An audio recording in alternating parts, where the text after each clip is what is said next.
My name's Lana, just a regular girl who ended up pouring drinks at Joe's bar downtown after high school. It wasn't anything fancy, but it paid the bills and kept me busy. That's where I first laid eyes on Daniel. It was a Thursday night, the kind where the bar was buzzing but not too packed, just how I like it. In walked this guy, Daniel, with a few of his buddies. Right off, he stuck out. Not because he was loud or anything, he was the calm kind, the kind that had an easy smile and a look in his eyes that said he knew something you didn't. He sauntered over to the bar and took a seat right in front of where I was working. "Hey," he said, flashing that grin. "What's good here, besides the view?" I shot him a look.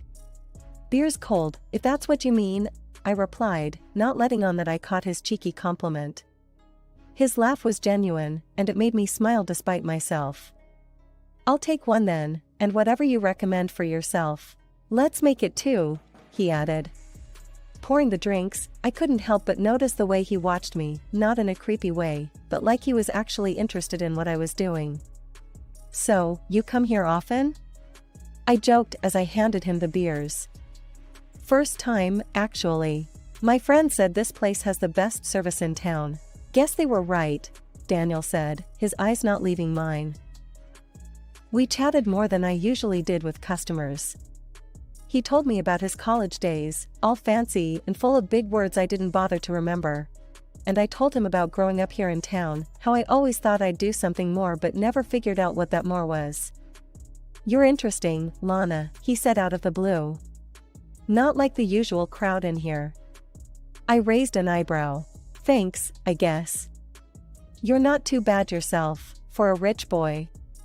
He laughed again, that sound that filled up the space around us. "Rich boy, huh? Trust me, having money's not all it's cracked up to be." We got interrupted then by his friends, who were ready to move on to some club or another. He stood up, tossed a 50 on the bar, way too much for 2 beers, and winked. "Maybe I'll find that right company if I come back here." And just like that, he was gone, melting into the crowd with his friends. But something about him lingered, like the echo of his laugh in my ears, making me wonder if I'd see him again. Daniel started showing up at the bar every single night after that first encounter. At first, I figured he was just like any other guy, killing time with a beer and small talk. But then, the talks got longer and a whole lot more personal. He'd settle into his usual spot, and as I wiped down the counter or restocked the shelves, he'd tell me bits and pieces about his life, his family. "My dad's pretty big into politics," he'd say with a casual shrug, like he was talking about the weather, not dropping that his father was one of the state's top politicians. "And Mom, well, she's a housewife, keeps everything running smooth at home." The more we talked, the more I saw past the polished surface. Sure, he had money and a name that opened doors, but there was something else, something real that I couldn't quite put my finger on. And despite my better judgment, I found myself looking forward to those evenings when he'd show up. One night, it all changed. He came in looking serious, his usual smile nowhere in sight. "Lana, I've been thinking," he started, hesitating a bit. "How about we go out tomorrow? Somewhere nice, not just here." It was sudden, but not unwelcome. "Like a date?" I asked, trying to sound cool but feeling my heart thump a little harder. "Yeah, a date," he confirmed, his smile back as if he'd won some sort of victory seeing my reaction. That date led to another and another. Before I knew it, we were seeing each other every day. Daniel talked about his life, and I shared mine.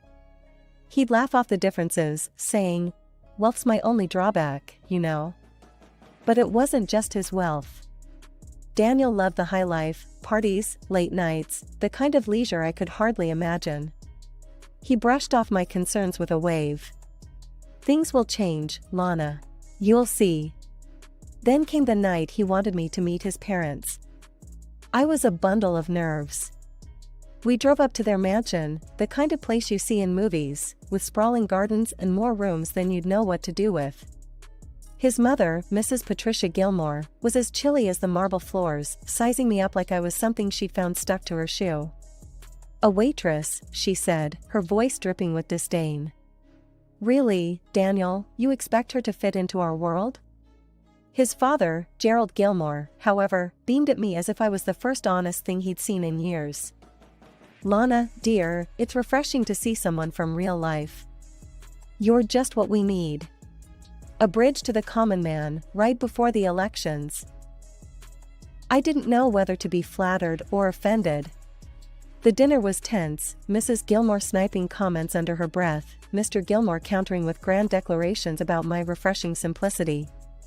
At one point, Mrs. Gilmore had enough, standing up so fast her chair almost toppled over. I will not stand for this, she hissed, storming out of the room. Mr. Gilmore just winked at me across the table. Don't you worry, Lana.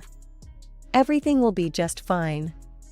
That wink was supposed to reassure me, but it felt like I was being swept into a game I didn't know how to play. Weeks later, Daniel got down on one knee, right there in the bar where we first met, with the same cheeky grin he had that first night. Marry me, Lana, and let's show them all how it's done, he said. And I, lost in the moment and in him, said yes. The wedding was anything but the quiet affair I'd hoped for. From the moment Daniel popped the question, his father took over the whole show. He insisted on a grand ceremony, one that would be talked about far and wide. It'll be perfect for the campaign, he'd say with a sly grin, every time I brought up keeping things small. So, there I was, standing in a dress fancier than anything I'd ever owned, with cameras flashing in my face as I tried to keep my smile from faltering. The reporters swarmed around us, and Mr. Gilmore relished every moment, playing the gracious father-in-law to perfection. See, folks, this is what real love looks like. Unity across different worlds, he announced to the cameras, slinging his arm around me a little too tightly. I glanced over at my parents, sitting off to the side, their expressions a mix of awe and discomfort. They weren't used to this kind of spectacle, and frankly, neither was I. Mrs. Gilmore, decked out in a dress that probably cost more than my dad's car, pasted on a smile that didn't quite reach her eyes. She leaned in during the photo op, whispering through clenched teeth, "Smile, Lana. Today, we're all family." After the spectacle, Daniel and I moved into a luxury apartment, a stark contrast to my modest childhood home. It was a wedding gift from his parents, lavish and sprawling, located in one of the city's most exclusive buildings. Daniel's nights out with his friends became more frequent, and I found myself alone in our expansive living space more often than not. His mother, Mrs. Gilmore, took it upon herself to drop by unannounced, always with a critique ready at her lips. One such afternoon, she found me trying to straighten up the mess from one of Daniel's late-night gatherings.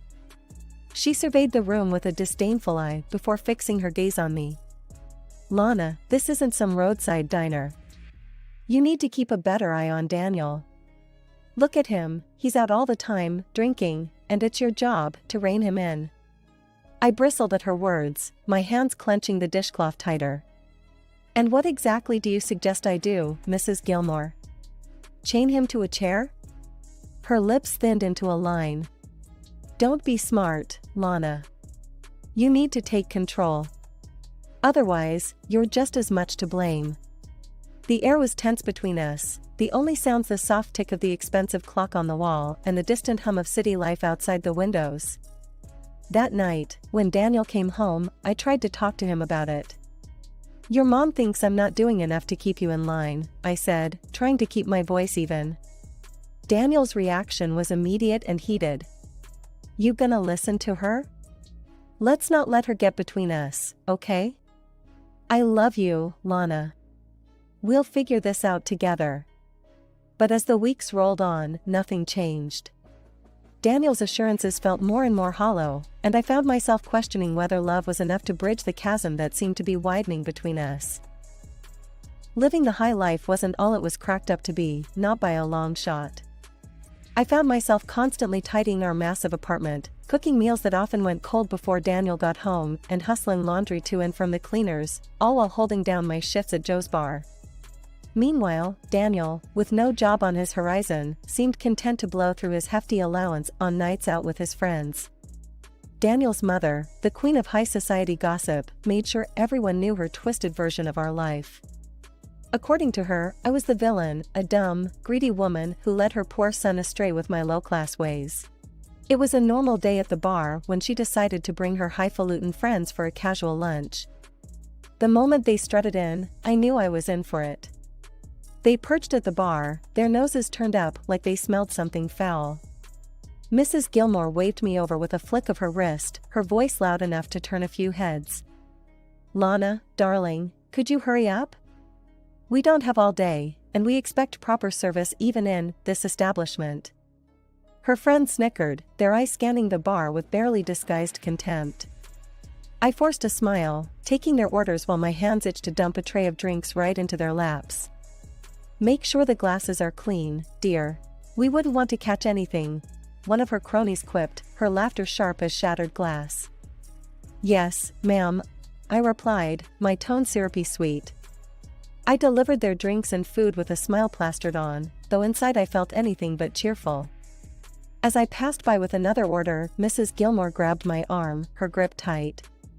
"You know, Lana, it's a shame you don't use your husband's money to better yourself. Maybe some classes in etiquette? Or a seminar on how to be a supportive wife?"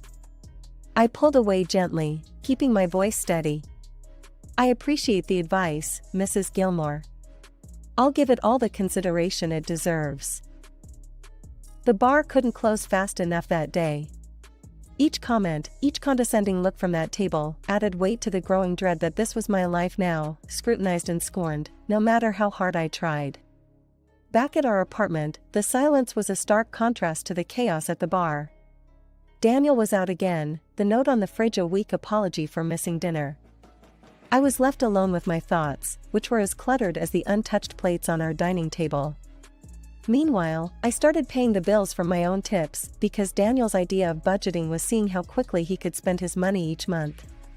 Groceries, utilities, even the damn cable bill, I covered them all. His promises to get his act together and find a job were as empty as our conversations. The election season was in full swing, and Mr. Gilmore was more eager than ever to parade me around at every possible public event. He'd introduce me with great fanfare, always emphasizing how his son had married a simple girl from the people. At rallies, dinners, and interviews, I wore my smile like a mask, nodding and playing the part of the approachable daughter-in-law. But behind the smiles and the polite applause, I was weary. The constant scrutiny, the endless small talk with people who cared more about my story as a campaign tool than as a person, it was exhausting. More than once, I found myself eyeing the exits at these events, longing for nothing more than to run out and never look back.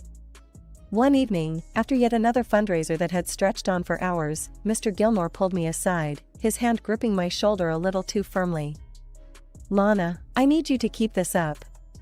You know, your cooperation is crucial. Remember, your lifestyle, this apartment, it's all thanks to our support." I nodded, the thread in his tone clear as glass. "Of course, Mr. Gilmore. I understand." It wasn't just the campaign that was putting pressure on me. Things at home were no better. Daniel's behavior had escalated from neglect to outright destructiveness. He'd come home late, if he came home at all, often drunk and sometimes barely able to stand. Then came the night that changed everything. Daniel stumbled through the door well past midnight, his face ashen, eyes wild with panic. He collapsed onto the sofa, his hands shaking. "Lana, I've screwed up," he blurted out, his voice a hoarse whisper. "I owe money, a lot of money. To some really bad people. I lost it at the casino, and they're not the type to wait for their cash." My stomach twisted at his words. "How much?" "70,000, he murmured, looking away. I felt cold all over. $70,000? He nodded, miserable. "I need your help, Lana. Please, I can't ask my parents. They'd disown me." The desperation in his eyes was something I couldn't ignore. He grabbed my hands, his grip tight. "I swear, Lana, if you help me with this, I'll change. I know I've been a terrible husband, but I'll do anything to make this right. Please." Something in me broke then. Despite the anger and the disappointment, I couldn't let him face this alone. "Okay, Daniel. I'll help you. But this is it. You have to turn things around." I took out a loan the next day, $70,000 that felt like a noose around my neck. But as I handed the money over, Daniel was like a man reborn. He helped around the house, cut back on the drinking, and for a brief, fleeting moment, I let myself believe that we could actually make this work. We spent evenings together, talking about plans for the future, even daring to dream about starting a family. Daniel was attentive, helping with chores, sharing meals at the same table, things we hadn't done in years. "Maybe we should think about having a kid," he suggested one night as we cleaned up after dinner. I looked at him, surprised but not unhappy at the thought. "Really? You think we're ready?" He smiled, pulling me close. "Yeah, I do. I mean, we're getting back on track, right? A fresh start."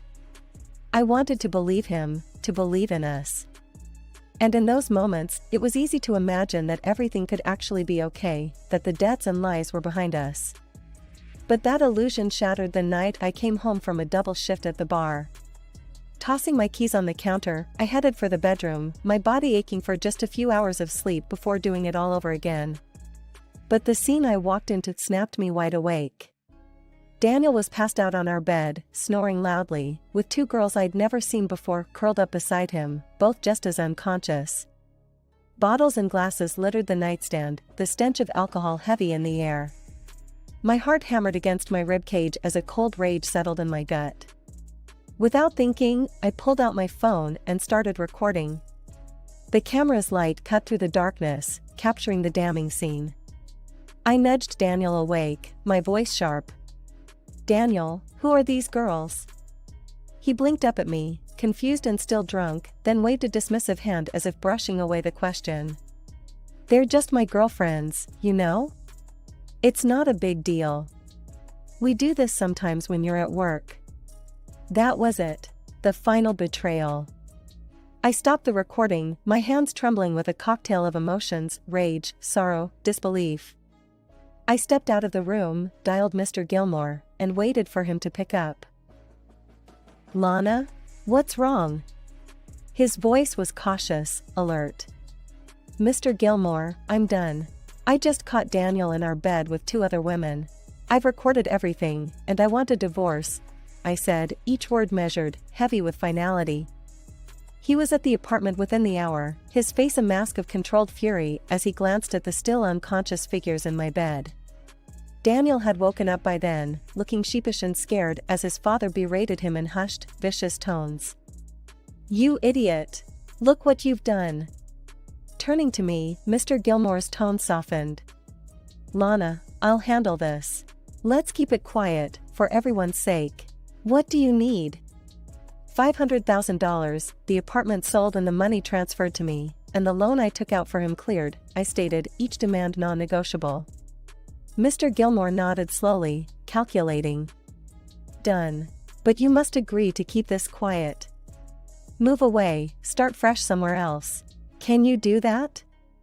"Yes," I said simply. There was nothing left for me here, no reason to stay. "And Lana, don't tell his mother. She'd make a scene, and we can't afford that now, not with the elections." The divorce papers came through quietly.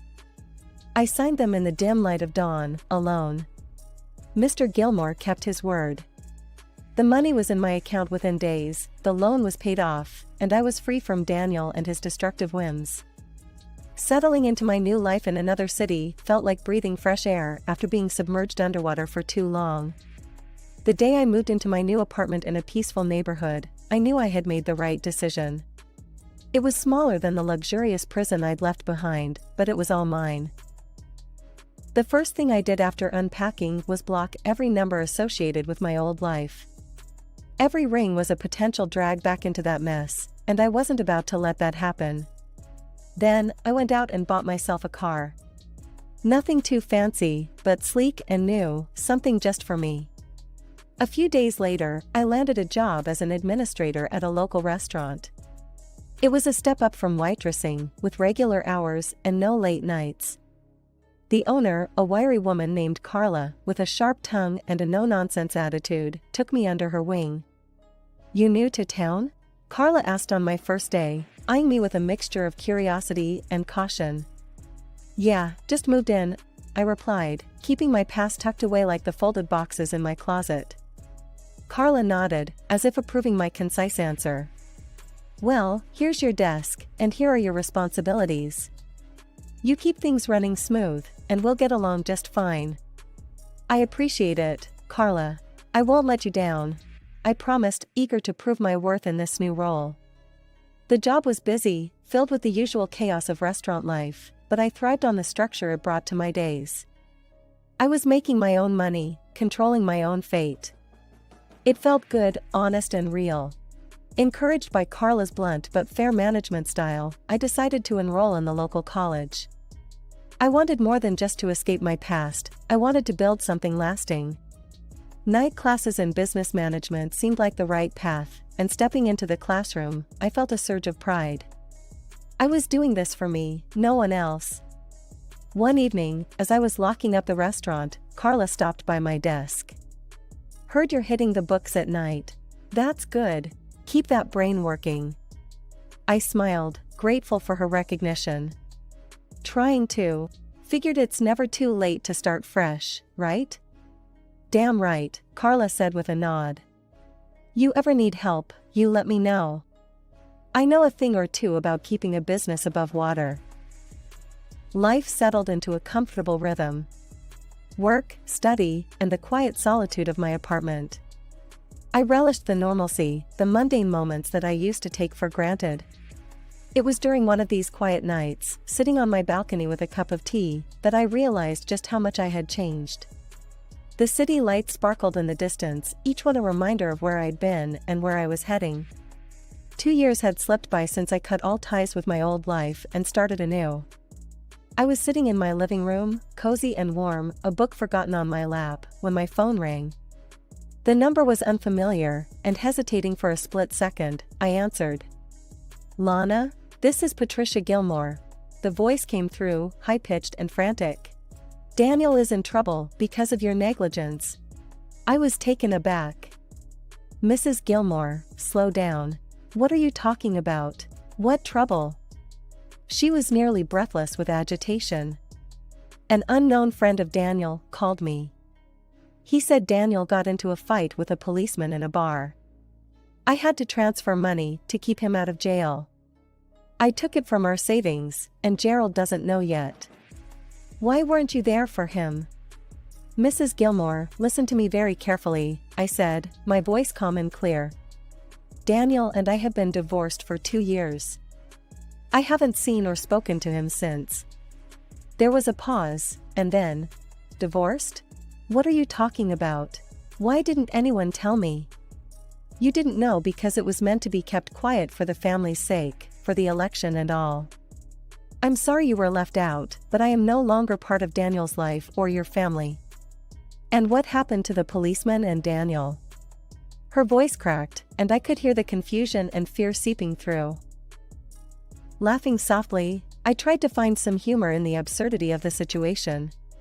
"Mrs. Gilmore, you've been scammed. There's no doubt about it. These scammers probably made up the whole story about the policeman just to trick you out of your money." There was a pause on the line as the realization sank in. Her voice quivered, fear replacing the anger from moments before. "Scammed? Oh no, what have I done?" Her tone was frantic, the weight of her mistake crashing down. "Can't you just lend me some money to put back before Gerald finds out?" "Please, Lana." "Mrs. Gilmore, I can't. It's not my place anymore. I've moved on. You need to handle this with your family," I replied, firm yet not unkind. Her crying intensified, then turned to anger. "You could help, but you choose not to. You're just as selfish as everyone said." I sighed, a deep, weary release. "I'm sorry you feel that way. I truly hope you sort this out, but I must go now." I hung up before she could reply, her sobs echoing in my ear even after the line went dead. Looking around my peaceful apartment, the stark contrast between my current life and the chaos of the past made me shudder. I picked up my phone again, this time navigating through the settings to block yet another number. As I set the phone down, a sense of finality washed over me. I was truly free now, no longer entangled in the web of deception and greed that had once defined my life.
Sometimes I cannot breathe when you look at me like that. I'm falling in. You don't even have to speak. I'll be calling out your name. And I thought I couldn't feel this way. You came up on me like a rain on a sunny day. Now I don't feel the sun.